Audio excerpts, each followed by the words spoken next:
একটি ছোট গ্রামে থাকত এক বালক। সে ছিল খুব গরিব, কিন্তু তার একটি গুণ ছিল, সে কখনো মিথ্যা বলতো না।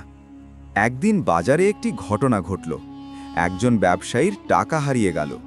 সবাই সন্দেহ করল সেই বালকটিকেই। গ্রামের মানুষ জিজ্ঞেস করল, তুই কি টাকা নিয়েছিস?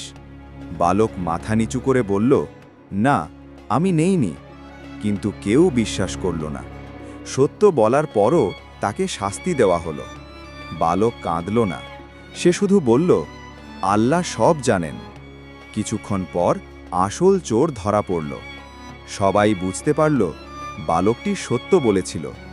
গ্রামের মানুষ লজ্জিত হল। তারা বালককে সম্মান দিল। সেদিন সবাই শিখল, সত্য কখনো হারে না। সত্য বললে কষ্ট আসতে পারে, কিন্তু আল্লাহ সত্যবাদীদের সম্মান দেন। ভিডিও ভালো লাগলে লাইক দিন, শেয়ার করুন আর ফলো বা সাবস্ক্রাইব করতে ভুলবেন না।